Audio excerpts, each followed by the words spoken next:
বেদাতিন দলালা অকুল দলালাতিন ফিন্নার। দেখেন কি বলছে, আমরা যে প্রত্যেকদিন খুতবার মাঝে কথাটা বলি খাইরা কি, যে সমস্ত কিছু মানে যত ইসলামে যা কিছু নতুন করে তাই বলো, কুল্লু বেদাতিন দলালা অকুল্লু দলালাতিন ফিন্নার। মহসাদাত হলো নতুন নতুন কিছু আবিষ্কার করে ইসলামের নামে, আবাদতের নামে আপনি নতুন করলেন যেটা রাসূল সাহাবী করে নাই, কি বেদাত। আর বেদাত বড় মিষ্টি জিনিস। দেখেন বেদাত হইতে এমন মিষ্টি জিনিস, এটা বড় স্বাদের। আর বেদাতের মধ্যে কোনো খারাপ জিনিস পাইতেন না।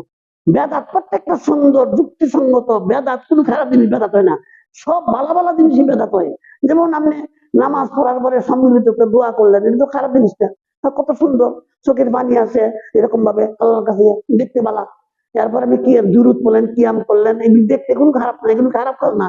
কিন্তু বিষয় হলো বেদাত হচ্ছে এমন জিনিস যা রাসূল করে নাই, অথচ আপনি রাসূলকে অতিক্রম করলেন। তার রাসূল আমাদের আদর্শ হলো কি হয়, রাসূলের আদর্শের বাইরে কোনো কাজ করবেন এটা ইসলাম অ্যাকসেপ্ট করে না।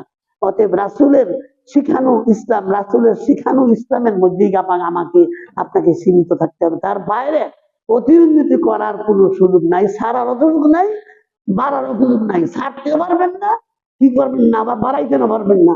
ইসলাম রাসূল যেইভাবে দিচ্ছে এইভাবেই করতে হবে, তার বাড়ানো কমানোর অধিকার আমাদের নাই। আজকে আমাদের সমাজের লোকেরা অনেকে মনে করে যে এটা তো বালা কাজ, মিলাদ পড়ি, হ্যাঁ বালা কাজ, মিলাদ পড় বালা কাজ, কিন্তু মিলাদ রাসূলের নির্দেশের বাইরে। দুরূদ পড়েন, দুরূদ পড়া সবসময় দেখেন প্রত্যেকদিন আযান দেওয়ার পরে দুরূদ পড়া সুন্নাত, এটা কি আমরা করি? আযানের পরে সুন্নাত করা, মসজিদে ঢোকার সময় দুরূদ পড়েন, বিশেষ করে শুক্রবার সারাদিন, আজকে শুক্রবার সারাদিন দুরূদ পড়েন, দুরূদ সবসময় পড়েন। যা যত বেশি দুরূদ পড়বে, হ্যাঁ তার জন্য তত বেশি নেক হবে। একটা দুরূদ পড়লে তার জন্য 10টা নেকি দেওয়া হয়, 10টা সম্মান বাড়াইয়া দেওয়া, মর্যাদা বাড়াইয়া দেওয়া হয়। এই জন্য দুরূদ পড়েন। তার মানে এই না যে রাসূলের তরিকার বাইরে দুরূদ পড়বেন, ইয়া নবী সালাম আলাইকা। দেখেন ইয়া নবী সালাম আলাইকা এই যে একটা বললেন, যেখানে আল্লাহ পবিত্র কোরআনের কোথাও রাসূলকে ইয়া নবী বলে সম্বোধন করেন নাই, ইয়া আইয়ুহান নবী, ইয়া আইয়ুহার রাসূল। আর আপনি কিভাবে ইয়া নবী বলেন? ইয়া নবী একটা বেয়াদবিমূলক শব্দ, বেয়াদবিমূলক শব্দ। যেখানে ইয়া আইয়ুহার রাসূল বলছে, আপনি কিভাবে বলেন যে ইয়া নবী? হ্যাঁ, আমরা কিন্তু যখন তাসাউদে পড়ি তখন কি বলি? ইয়া আইয়ুহান নবী, আমি ইয়া আইয়ুহান নবী বলি। আশহাদু আল্লাহ, আমরা যখন তাসাউদে পড়ি আইয়ুহান নবী বলি। দেখেন এইভাবে আমরা আমাদের মন গড়া মতো ইসলামকে আমরা নিজেরা সাজায়া আমাদের ইচ্ছা মতে আমরা ইসলামটাকে পালন করার চেষ্টা করতেছি। অথচ এইভাবে যদি আমরা করি, আমরা কিন্তু কত কষ্টের মধ্যে আছি। এই জন্য শয়তানের সবচেয়ে বেশি কাজ হলো, শয়তানের সবচেয়ে বেশি খুশি হয় কোন কাম করে জানেন? বেদাতি আমল করাইতেন। কারণ শয়তান জানে যে বেদাতি একজন চোর, সে আর একদিন অনুশোচনা আইব, আরে আমি কি করতেছি। একজন জানাকর, তার মধ্যে একসময় অনুশোচনা আইব। একদম গীবত করি, সে বুঝারি আমি তো গীবত করতেছি। প্রত্যেকটা অপরাধী সে নিজের অপরাধ বুঝবে, কিন্তু বেদাত যেই লোকটাই করতেছে হয়তো বুঝেই না যে অন্যায় করতেছে। এই জন্য সমস্ত পাপীদের হয়তো কোনো না কোনো এক সময় তওবা করার সুযোগ আসতে পারে। জীবনে এক সময় তওবা করতে পারে যে আমি জীবন ভর অন্যায় করছি, তওবা করে আল্লাহর কাছে মাফ চাই। কিন্তু বেদাতীদের তওবা নসিব হবে না, কারণ বেদাতীরা জানে বালা কাজ করা, তওবা করবো করতো। এখানে সালাম আলাইকুম, এটা পাপের কাজ না। হ্যাঁ, এটা পাপের কাজ না। আর তুইলে মোনাজাত করা, এটা কোনো পাপের কাজ না। হ্যাঁ, এরকম মাগরিবের পরে 6 রাকাত আওয়াবিন পরে তো বালা কাজ। মাগরিবের নামাজের পরে 6 রাকাত আওয়াবিন নামাজ, এটা তো বালা কাজ। এটা আবার কেন খারাপ হইব? এটা কেন কথা হইব? বিষয় হলো আমরা এগুলি জানি না। রাসূলের নির্দেশের বাইরে কোনো কিছু করা যাবে না। যেখানে আল্লাহ বলছে মা আতাকুমুর রাসূলু ফাখুযুহু ওয়া মা নাহাকুম ফান্তাহু। হ্যাঁ, তোমাদের রাসূল যা বলে তার বাইরে যাওয়া যাবে না। এই জিনিসটা আমার মাথায় রাখতে হবে যে রাসূল যতটুকু দিচ্ছে এতটুকুই যথেষ্ট, এর বাইরে কোনো কিছু না। আজকে সমাজে আমরা যারা এই ঈদ মিলাদুন্নবী বুঝতাম, দেখেন এই মিলাদ কিভাবে পড়ি আমি। রবিউল আউয়াল মাসের কত তারিখ? 12 তারিখ। তো দেখেন রবিউল আউয়াল মাসের যে 12 তারিখ রাসূলের জন্ম, এই ব্যাপারে অনেক মতভেদ আছে। 12টা মত আসছে। হ্যাঁ, তাফসীর ইবনে কাসিরের যিনি লেখক, তিনি তার বিদায়া ও নিহায়া একটা ইতিহাসের গ্রন্থে তিনি লিখছে যে এখানে 12টা মত আসছে। কেউ বলছে রমজান এই রবিউল মাসের 2 তারিখ, কেউ বলছে 8 তারিখ, কেউ বলছে 10 তারিখ, কেউ বলছে 12 তারিখ, কেউ বলছে 17 তারিখ, এরকম অনেক মত আছে। দেখেন রাসূল সাল্লাল্লাহু আলাইহি ওয়াসাল্লাম যে জন্ম নিছেন যে তারিখটা, এই তারিখটার অনেক মতভেদ আছে। আপনি কিভাবে উদযাপন করবেন সেখানে কোরআনেও নাই, হাদিসেও নাই। রাসূল সাল্লাল্লাহু আলাইহি ওয়াসাল্লামের জন্মের তারিখটা কোরআনেও নাই, হাদিসেও নাই। তবে একটা জিনিস আছে, মুসলিম শরীফের 1162 নম্বর আয়াত, এখানে বলা আছে যে রাসূল সাল্লাল্লাহু আলাইহি ওয়াসাল্লাম সোমবারে জন্মগ্রহণ করছিলেন। সাহাবীরা প্রশ্ন করছে, ইয়া রাসূলুল্লাহ, আপনি যে প্রায় সোমবারে রোজা রাখেন, তার কারণ কি? তো রাসূল বলছিলেন যে ফি উলিপতু ইয়াউম, আমি এই দিনে জন্মগ্রহণ করছিলাম, আর এই দিনে আমি নবুয়ত পাইছিলাম। রাসূল সাহেব সর্বপ্রথম দিন নবুয়ত পায় সেই দিনটা সোমবার ছিল, আর রাসূল সাহেব সোমবারে জন্মগ্রহণ করছে। তো এই জিনিসটা নিশ্চিত, তারিখ কোথাও নাই, কিন্তু সোমবার যে সোমবারে জন্ম করছে এটার মধ্যে আর কোনো বেজাল নাই, এটা হাদিস, ওই হাদিস আছে। রাসূল যে সোমবারে জন্মগ্রহণ করছে এটার মধ্যে কোনো ঝামেলা নেই, কোনো একতলাফ নেই সোমবার। তবে তারিখটা নিয়ে একতলাফ আছে, বিভিন্ন 12টা মত হয়েছে, কেউ বলছে 12 তারিখ, কেউ বলছে 8 তারিখ, কেউ 10 তারিখ। তো এখানে ইবনে কাসির, যিনি বিদায়া ওয়ান নিহায়া গ্রন্থের এই তারিখগুলির মধ্যে তিনি 8 থেকে 12 তারিখের বেশি প্রাধান্য দিয়েছেন। 8 থেকে 12 তারিখগুলি ছাড় দিয়া তিনি 8 থেকে 12 তারিখকেই বেশি প্রাধান্য দিয়েছেন।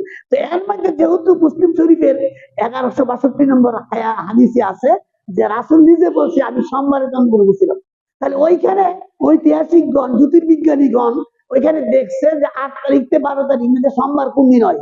তো দেখা গেছে যে 8 তারিখ থেকে 12 তারিখ সোমবার হয় 9 তারিখ।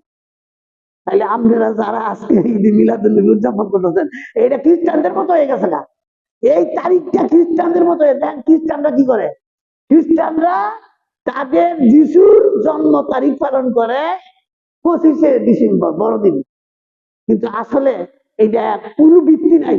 আপনারা অনেকে জানেন আহমদ দিদার, যিনি ওই খ্রিস্টানদেরকে এই ব্যাপারে নাকানি সুবানি খাওয়াইছে এবং প্রমাণ করছে কোরআন এবং হাদিস দিয়ে যে না, 25শে ডিসেম্বর এটা দিয়ে যিশুর জন্মদিন না। কারণ কোরআন মাজিদে আছে যে মরিয়মকে আল্লাহ বলছিলেন, মরিয়ম তুমি তোমার ওই যে খেজুর গাছের কাণ্ড ধরে নাড়া দাও, পাকা খেজুর পড়বো। তো দেখেন কি খেজুর কি ডিসেম্বর মাসে পায়? খেজুর তোমার জুন মাসে, গরমের দিনে। তো এই জন্য এই তারিখটা একদম মিথ্যা। আজকে আমরা যারা, আমাদের মধ্যে যে সমস্ত ভাইয়েরা নবী প্রেমিক, আশেকে রাসূল, যারা আজকে মিলাদ নিয়ে জশ্নে জুলুস করে, মিছিল করে, এরকম ভাবে অনেক তারা এটার জন্য জীবন দিয়ে লায়, তারা যে তারিখটা পালন করে এই তারিখটা সঠিক না। এই তারিখটা সঠিক না। 9 তারিখ হলো তার জন্ম। আচ্ছা ধরে নিলাম 12 তারিখ, দৈরা নিলাম, তাদের কথাই ঠিক, তারা 12 তারিখ ঠিক করে। আচ্ছা দৈরা হাজার কথাই গেলাম, 12 তারিখে রাসূলের জন্ম।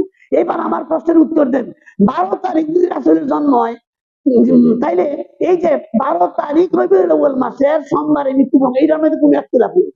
রাসূল যে 12ই রবিউল আউয়াল সোমবার দিন ইন্তেকাল করছে, এটার মধ্যে কোনো একতলাফ নাই।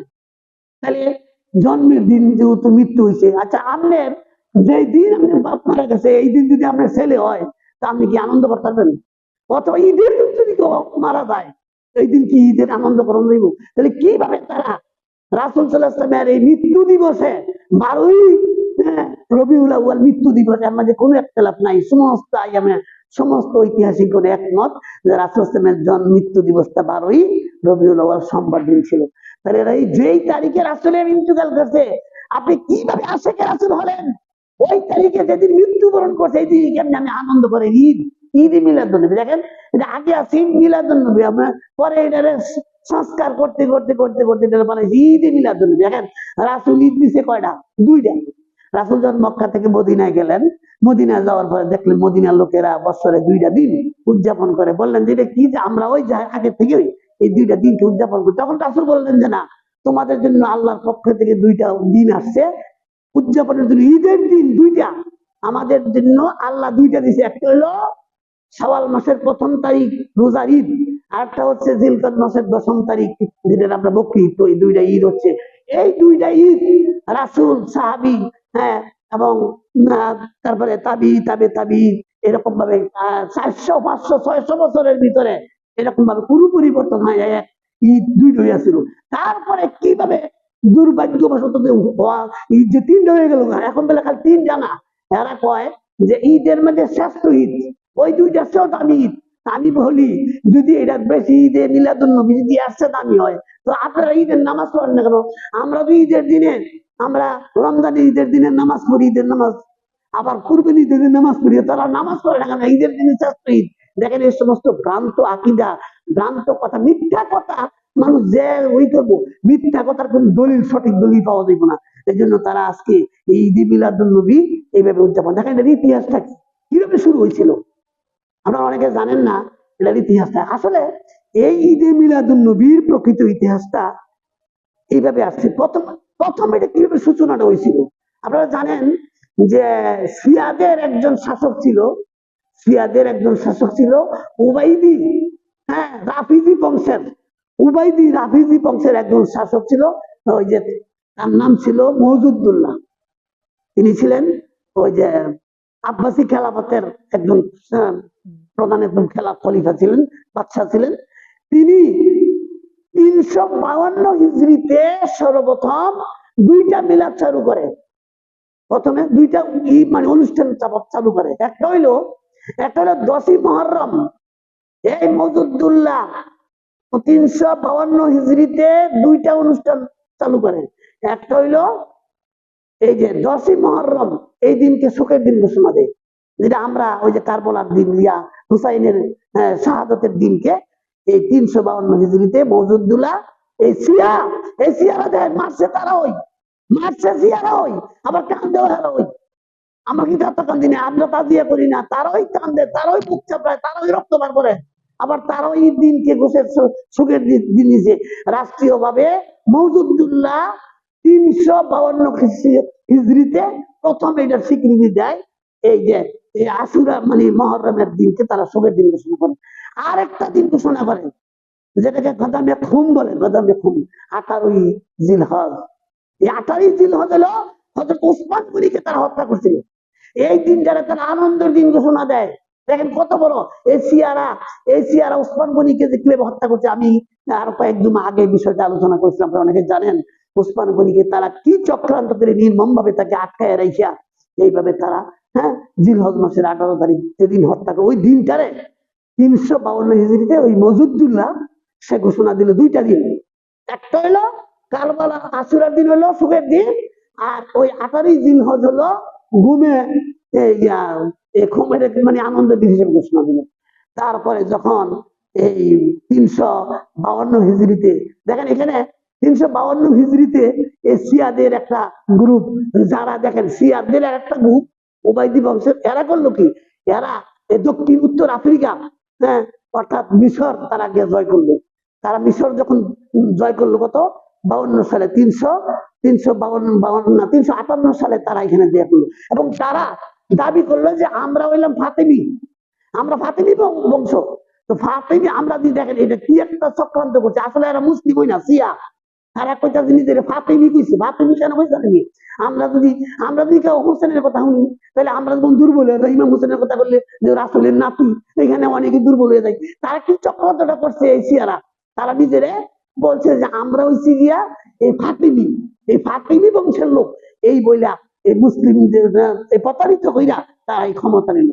তারাই ক্ষমতা নিল কতদিন, এই 358 থেকে 566, 210 বছর তারা রাজত্ব করলো।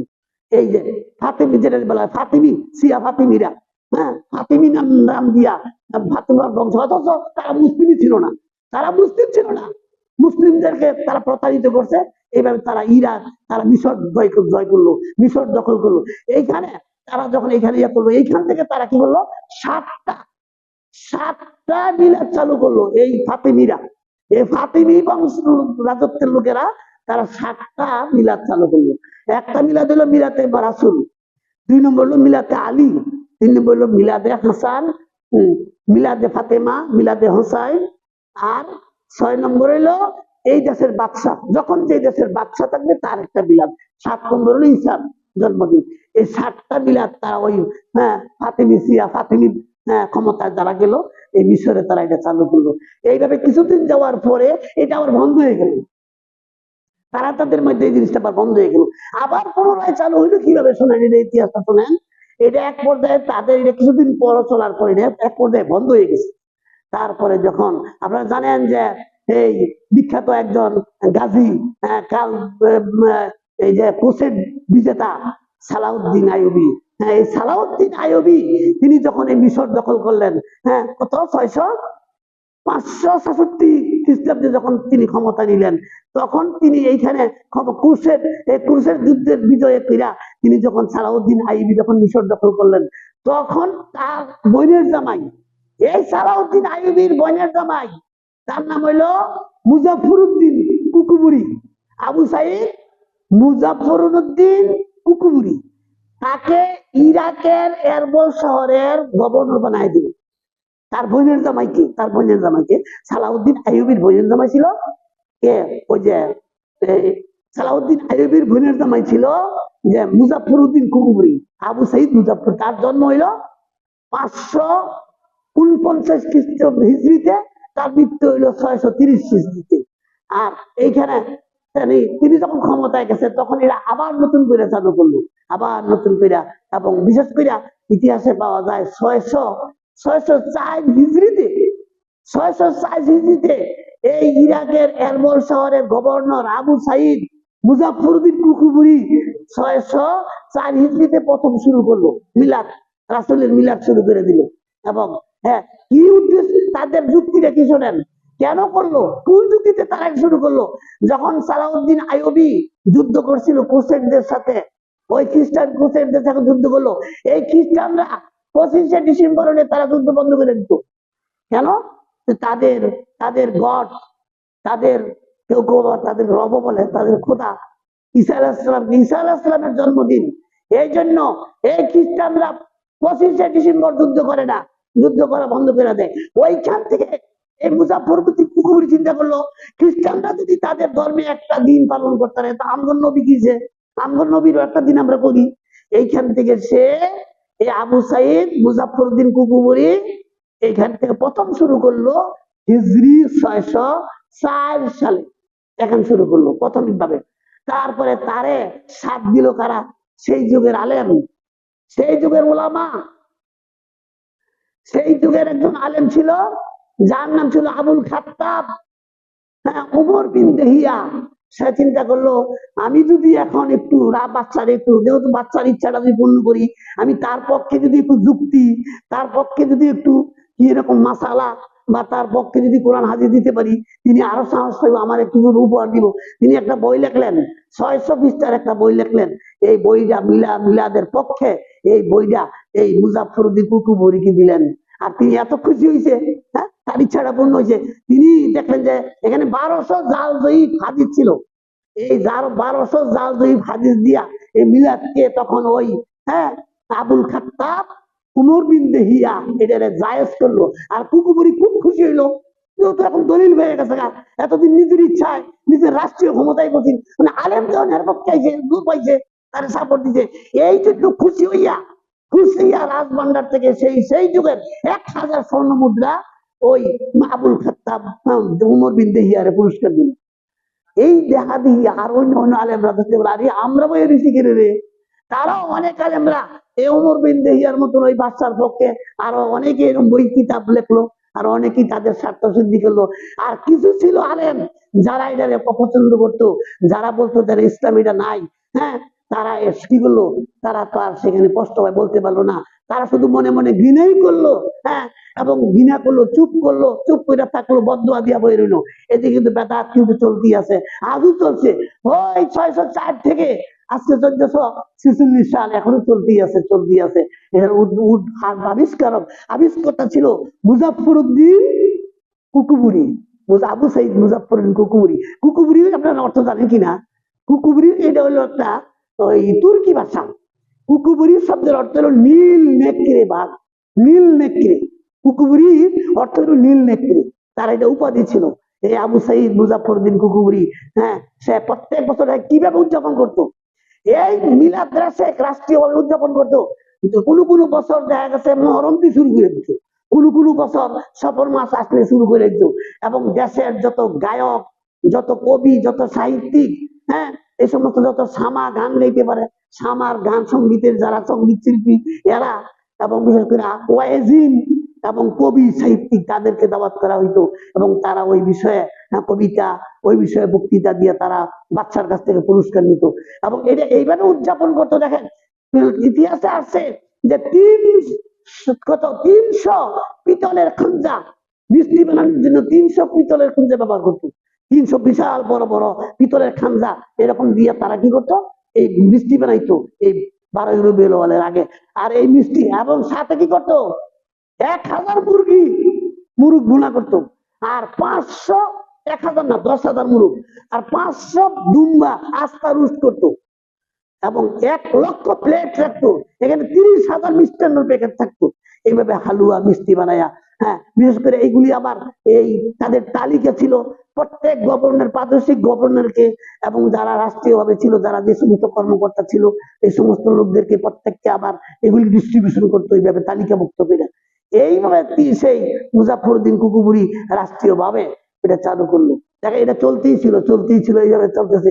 দেখেন তখন কিন্তু মুজাফফরউদ্দিন কুকুবুরি যখন 604 সালে শুরু করছিল, আর এইটার ওই যে তারে আরো উৎসাহিত করছিল 625 সালে ওই বইটা লিখিয়া, ওই যে বই লিখছিল তার পক্ষে এটা দিল 625 সালে, এবং 625 সাল থেকে রাষ্ট্রীয়ভাবে এটা ফরমান হয়ে গেল, বাধ্যতামূলক করে দিল মুজাফফরউদ্দিন কুকুবুরি।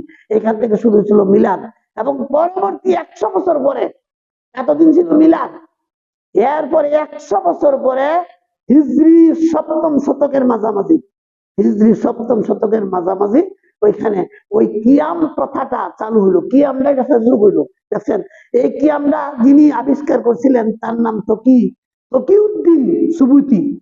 তিনি দেখলেন যে না, বৈশা বৈশা যদি দুরূদ পড়ে জিনিসটা বেয়াদবি হয়। দেখেন তাদের আকীদা কোথায় গেছে। এই সমস্ত লোকদের আকীদা ওয়াহিদাতুল উজুদ, এদের আকীদা হচ্ছে যে বান্দা আর আল্লাহর মধ্যে কোনো পার্থক্য নেই, ওয়াহিদাতুল উজুদ, এক হয়ে যায়, এবং আল্লাহ কি করে নিজে আসে, আবার রাসূল সেখানে উপস্থিত হয়। এই ধরনের ভ্রান্ত আকীদা ছিল, যার জন্য তকিউদ্দিন সুবুতি এর 100 বছর পরে তিনি বললেন যে না, দুরূদ সালাম দেওয়ার সময় দাঁড়ায় দেব। তিনি এরকম ভাবে শুরু করলেন, পরবর্তী কিয়াম চালু হয়ে গেল। দেখছেন তখন করে কি, ওই যে দুরূদ পড়তে পড়তে হঠাৎ দাঁড়ায় যায়, ইয়া নবী সালাম আলাইকা। এটা অনেকটা আমি অনেকটা খেয়াল করে দেখছি এই জিনিসটা আমাদের দেশে, বিশেষ করে হিন্দু ধর্মাবলী লোক যারা আছে, আমি দেখছি ওই যে জন্মাষ্টমী যে কদিন আগে গেল, শ্রীকৃষ্ণের জন্মদিনে তারা কীর্তন করে, তাদের ধর্মের যে সমস্ত ঠাকুররা যারা এই সমস্ত কীর্তন করে তাদেরকে দাওয়াত করে বক্তাদের আনে, তারপরে ঠাকুররা ওই ধূপ, তারপরে ওই সমস্ত আগরবাতি মোমবাতি যেগুলি তাদের ধর্মে আছে এগুলি কইরা গীতার সামনে রাখিয়া, এই পবিত্র ধর্মগ্রন্থ গীতাকে এক পাশে রেখে আর তাদের শিষ্যকে নিয়ে তখন তারা ওই সুরেলা কণ্ঠে ওই কীর্তন গাইতে থাকে। এবং এক ফাঁকে দেখা যায় ওই যিনি গায়ক, যিনি ঠাকুর, তিনি এক ফাঁকে হঠাৎ করে বসার থেকে দাঁড়ায় যায়, দাঁড়ায় বলে, হ্যাঁ, রামের নাম স্বর্গে ছিল, রামের নাম মরতে কেন এলো রে, স্বর্গে ছিল রামের নাম মরতে কেন এলো রে, এই কথা কইয়া হই করে ডাক দেয়, আর সবাই তার সাথে দাঁড়ায় যায়। আমাদের মাঝে আর তাদের মাঝে কোনো পার্থক্য না। দেখেন এই কিয়াম কথাটা চালু হইলো 100 বছর পরে তকিউদ্দিন সুবুতি তিনি বললেন যে না, বৈশাখ দুরূদ পড়লে সালাম দিলে বেয়াদবি হবে, দাঁড়ায় গেছেন। এটার যুক্তি কি? যুক্তি হলো রাসূল এখানে আসে। দেখেন কি ভ্রান্ত আকীদা, রাসূল আছে। দেখেন তারা কিন্তু হায়াতুন নবী কয়, নবী সব জায়গাতে বিরাজমান, নবী মারছে না, নবী জিন্দা আছে, এই ধরনের একটা আকীদা আছে, এই জন্য নবী এখানে আসে। আচ্ছা আমি ধরে নিলাম তাদের কথায় নবী এখানে আসে, তো ইসলামের বিধান কি? নবী যদি আসে তো সালাম কি নবী দিব না এরা দিব? ইসলামের বিধান হচ্ছে যে এখানে মজলিসে লোক বেশি থাকবো, যিনি আসবে তিনি সালাম দিব। উচিত ছিল যে এখানে লোক বেশি, রাসূল এসে সালাম দেওয়া, কিন্তু না, আইসা তারা সালাম দেয় রাসূলকে। আসলে এই সমস্ত উদ্ভট কথাবার্তা। আচ্ছা আমার আরেকটা যুক্তি হলো, আপনার যে বেয়াদবি হয়, রাসূলকে পয়সা সালাম দিলে বেয়াদবি হয় মানলাম, কিন্তু যখন সালাত আত্তাহিয়াতুর মধ্যে বলেন যখন পড়েন যে আসসালামু আলাইকা আইয়ুহান নাবী, তখন কেন দাঁড়ান না? যারা কিয়ামের মধ্যে দাঁড়ায় কি লিখি, রাসূল আইলে রাসূলের সাথে বেয়াদবি হইব। আমি এই ভাইদেরকে বলতে চাই, আপনারা কি জানেন না আকাশ সাউদের মধ্যে যে দুই সালাম আছে, তো ওই সালামের সময় দাঁড়ান না কেন? দাঁড়ান না। বিষয় হলো এই সমস্ত মানুষ যখন উদ্ভট কথাবার্তা কয়, যখন মন ধরা মনের প্রবৃত্তিকে নিয়ে কথাবার্তা কয়, তখন কোনো এগুলি ইসলামের কোনো, এগুলি শরীয়তের কোনো বিধান থাকে না, এগুলি উদ্ভট কথাবার্তা এই মুখ থেকে বাড়িয়ে যায়। আসলে এগুলি হচ্ছে উদ্ভট কথাবার্তা, যা মন মস্তিষ্ক প্রসিদ্ধ কথা, এইগুলির কোনো দলিল নাই। এই জন্য তারা এই ধরনের মিলাদ কিয়াম আবিষ্কার করছে। আসলে সত্যিকার অর্থে যদি মিলাদ কিয়াম থাকতো তাহলে 600 বছর পরে হলো।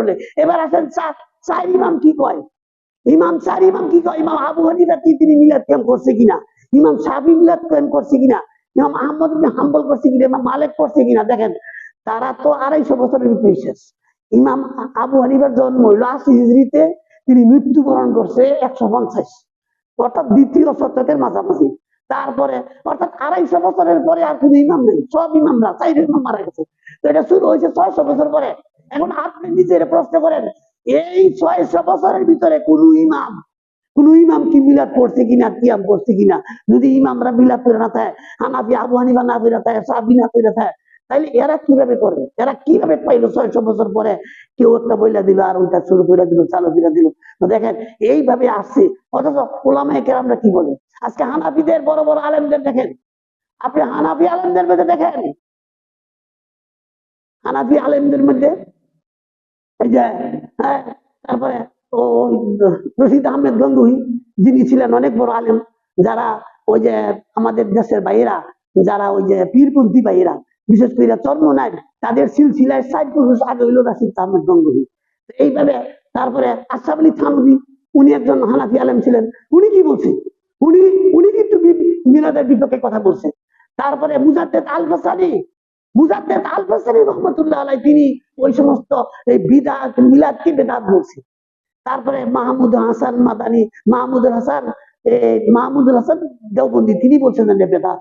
এরকম ওলামায়ে কেরাম, ভারতের এই সমস্ত দেওবন্দি ওলামারা, আশরাফ আলী থানভী সহ 7 জন আলেম এটাকে বিদআত বলেছে, বেদাত বলেছে। আজকে তাদের অনুসারী, এই সমস্ত লোকদের অনুসারী যারা আছে, আজকে তারা কিভাবে, কি ভিত্তিতে মিলাদ করে, এই সমস্ত ভ্রান্ত আকীদা তাদের, কিভাবে দেখেন শয়তান এগুলি মানুষকে, এই সমস্ত কাজগুলি শয়তান করায় দেয়।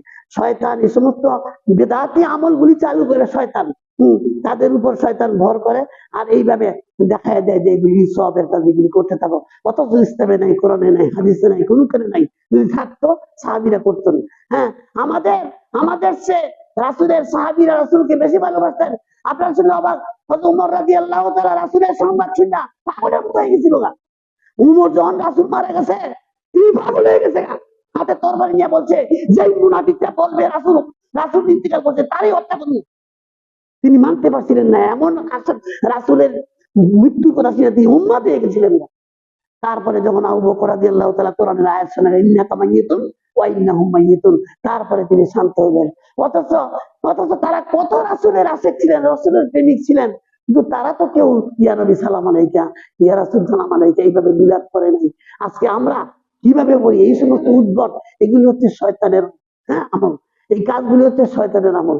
এই জন্য দেখেন ওলামা সাধারণত 3 রকমেরই হয়। আলেম ওলামা 3 শ্রেণীর হয়।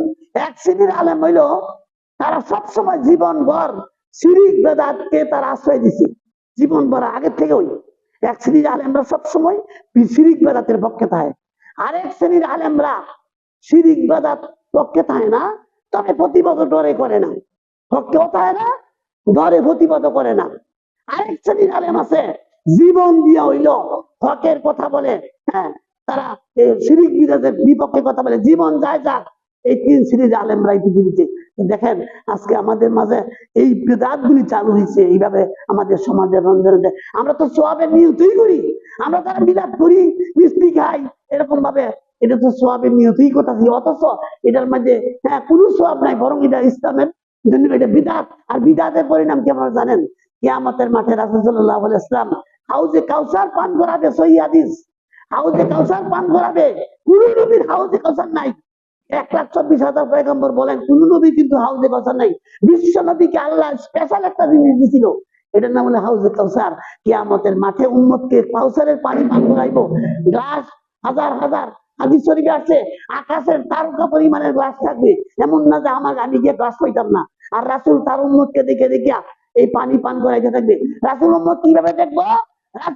রাসূলের উম্মতের চেহারা পরিষ্কার, অজুর জায়গাগুলি জলমল করে, এইভাবে রাসূল দেখে দেখে খাওয়াইবো।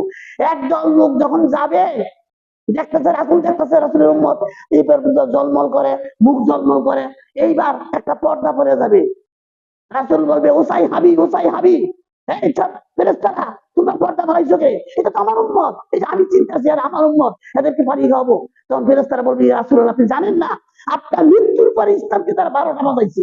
ইসলামের মধ্যে এই জিনিস চালু করছে, মিলাদ কিয়াম এই জিনিস চালু করছে, এরা ইসলামের বেদাতে আমল চালু করছে, তখন বলবো সৌকান সৌকান সৌকান সৌকান লিমান গাইয়ে রবি, তখন রাসূল তাদের তারা দিয়ে এইভাবে। এই জন্য বেদাতিদের কোনো আমল থাকে না।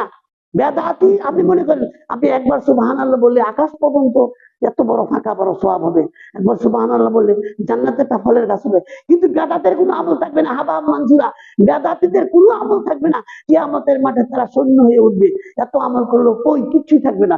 এই জন্য আমল অল্প করেন, সুন্নত অনুযায়ী করেন। লাকাদ কানা লাকুম ফি রাসূলিল্লাহি উসওয়াতুন হাসানা, আমাদের মহত্তম আদর্শ রয়েছে রাসূল, রাসূলের সুন্নাহর বাইরে কোনো আমল নাই, রাসূল যা করছে তাই করতে হবে, বাইরে কি আমল করবেন এই সুযোগ ইসলামে নাই। এই জন্য আমাদেরকে খেয়াল রাখতে হবে যে আমরা যেই কাজটাই করি ওই কাজটা রাসূলের পক্ষে যে স্বীকৃতি আছে কিনা। মান আমিলা আমিলান লাইসা আলাইহি আমরুনা ফাহুয়া রাদ্দুন, আমি যে ইবাদতটা করব এই ইবাদতটা যদি রাসূল থেকে স্বীকৃতি না থাকে এটা প্রত্যাখ্যিত, এটা বর্জনীয়। এই জন্য দেখতে হবে আপনি দুরূদ কেমনে পড়বেন, রাসূল যেন পড়ছে আল্লাহুম্মা সাল্লি আলা মুহাম্মদ ওয়া আলা আলি মুহাম্মদ কামা সাল্লাইতা আলা ইব্রাহিম ওয়া আলা আলি ইব্রাহিম ইন্নাকা হামিদ, এইভাবে দুরূদ পড়বেন। আমাদের দেশের একটা দুরূদ আছে আল্লাহুম্মা সাল্লি আলা সাইয়্যিদানা মাওলানা মুহাম্মদ, এই দুরূদটা কিভাবে আবিষ্কার হয়েছে জানেন? 1960 সালে পাবনার একজন লোক মেহেরুদ্দিন মুন্সি, পাবনা জেলার মেহেরুদ্দিন মুন্সি একটা মূর্খ লোক, তিনি এটা আবিষ্কার করছিল। হ্যাঁ, এই আল্লাহুম্মা সাল্লি আলা সাইয়্যিদানা মাওলানা মুহাম্মদ এটা আবিষ্কার করছিল, এটা মানুষের কাছে এটা দুরূদ হিসেবে চলে গেছে। ইমাম তারপরে আপনার ওই যে কবি শেখ সাদী রহমতুল্লাহ একজন কবি ছিলেন, তিনি একজন কবি ছিলেন, তার কবিতা দেখেন আমাদের কাছে এগুলি কবিতা এখন দুরূদ হয়ে গেছে।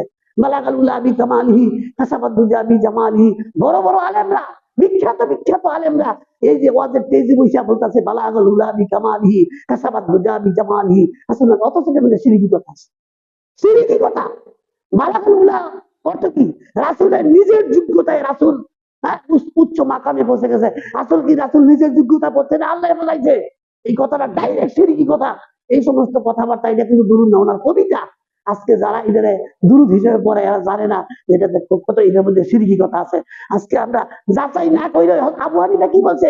ইমাম আবু হানিফা বলছে মিথ্যা হওয়ার জন্য এটি যথেষ্ট, তুমি যে কথাটা শুনছো এটা আরেকজন প্রমাণ না কইরা কইছো, এইটাই তুমি একটা মিথ্যাবাদী হওয়ার জন্য এইটাই যথেষ্ট। একটা কথা শুনছো আরেকজন কয়ে রেখেছো, যাচাই করছো না, এইটাই তোমার মিথ্যা হওয়াটা যথেষ্ট। অতএব আবু হানিফা রাহমাতুল্লাহ বলছে ইদা সাহাল হাদিসু ফাহুয়া মাযহাবি, আবু হানিফা বলছে যেটা সহিহ হাদিস এটা আমার মাযহাব। এই জন্য আপনি যদি আবু হানিফার মানেন সহিহ মাযহাব, সহিহ হাদিস মানতে হবে, যা জয়ীফ হাদিস পাওয়া যাবে না। আবু হানিফা রাহমাতুল্লাহ অত্যন্ত আমলি এবং অত্যন্ত বুজুর্গানে দিন ব্যক্তি ছিলেন, তিনি ভুল এবং এই সমস্ত ভ্রান্ত আকীদাতের আমলের মধ্যে তিনি ছিলেন না। আজকে আমরা তার দোহাই দেয়া, তার নাম দেয়া, তার নামে অনেক কিছু চালাই দিই না, এগুলি ভুল, এগুলি ঠিক না।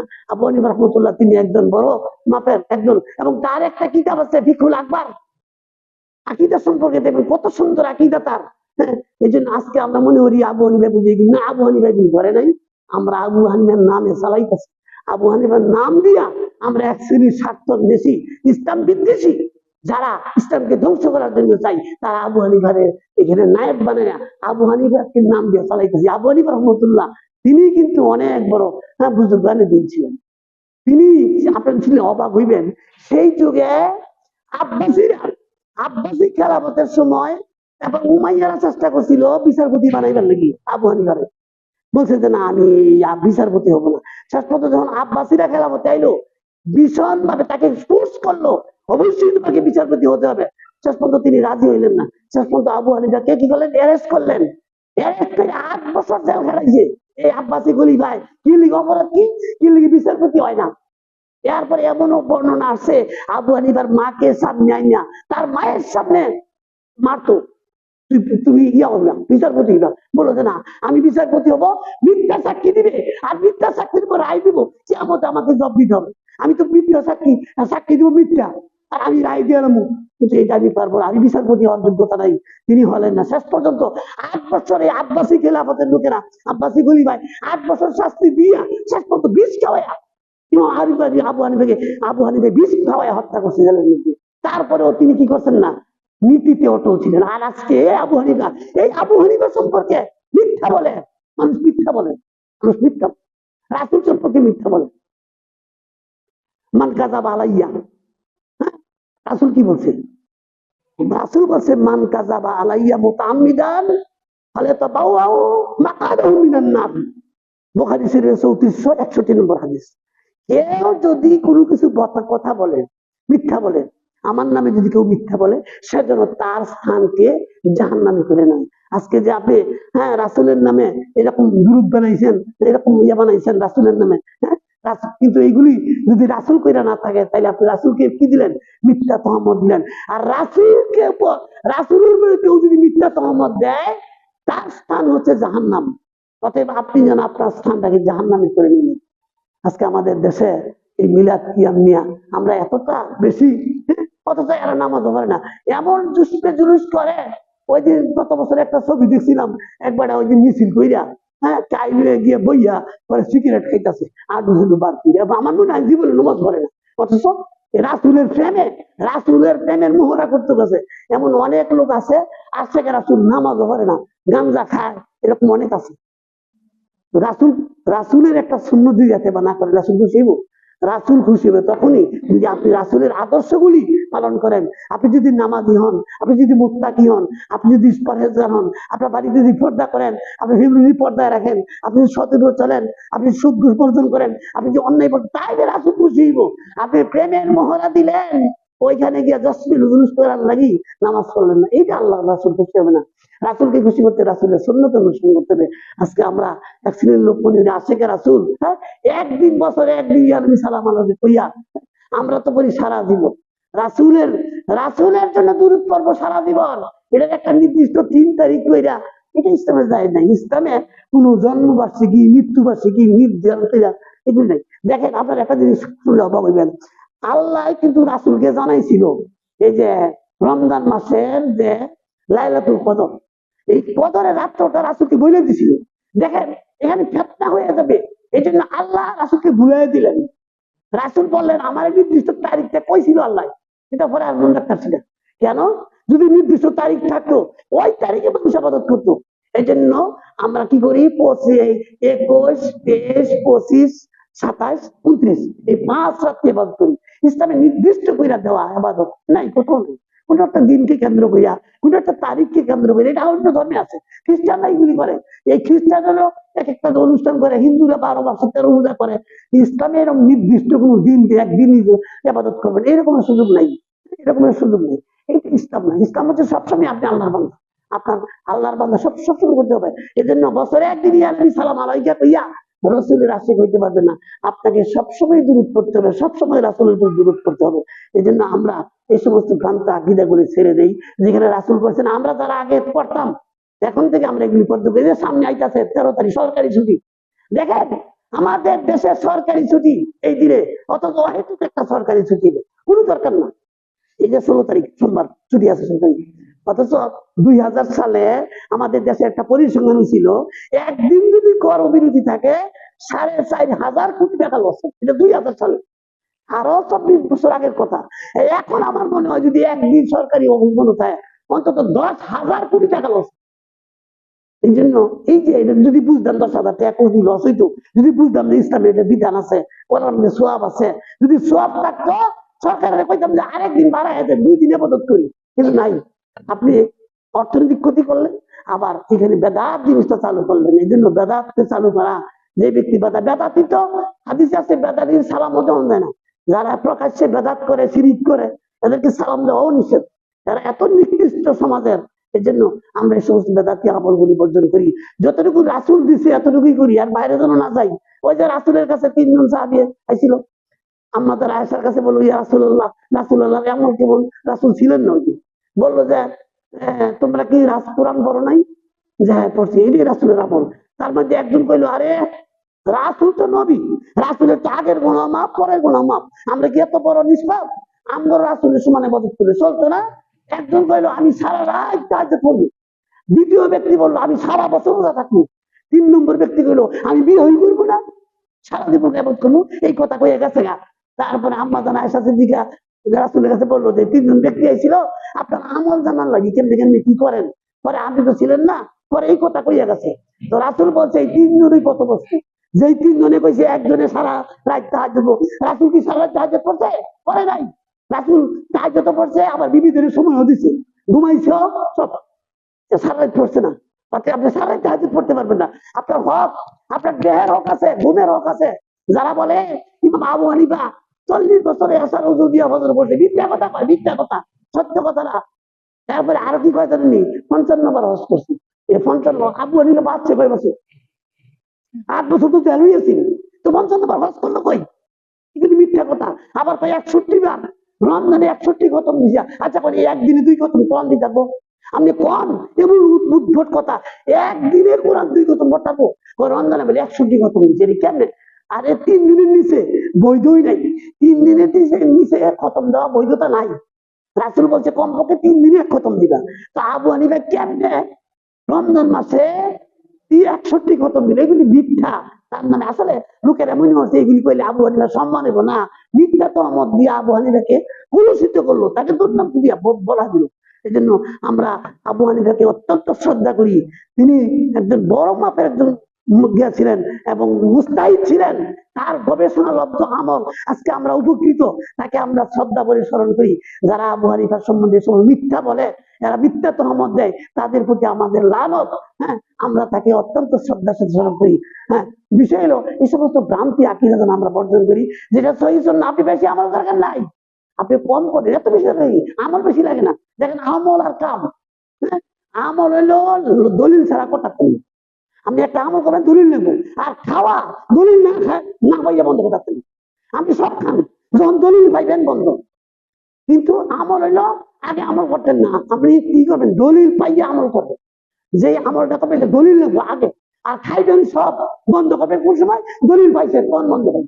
আর সব খাইতে পারবেন, দলিল পাওয়ার আগে কোনো হারাপ নাই, যেই দলিল পাইছেন বন্ধ করবেন। তো বিষয়টা হলো অনেকে বুঝে না, আন্তর্জাতিক বলবে বেশি আমল নাই, আমল বেশি দরকার নেই, অল্প আমল করেন, সলিড আমল করেন, সুন্নতে আমল করেন এবং শিরক মুক্ত আমল করেন।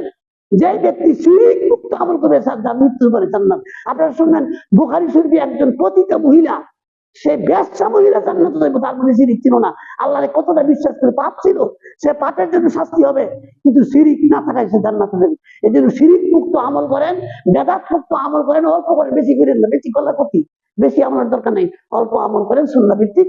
আল্লাহ যেন আমাদের সবাইকে তৌফিক দেয়। ও আকুলি কাউলি হাযা ওয়াস্তাগফিরুল্লাহ লাকুম সুবহানাকাল্লাহুম্মা বিহামদিকা আস্তাগফিরুকা ওয়া আতুবু ইলাইক।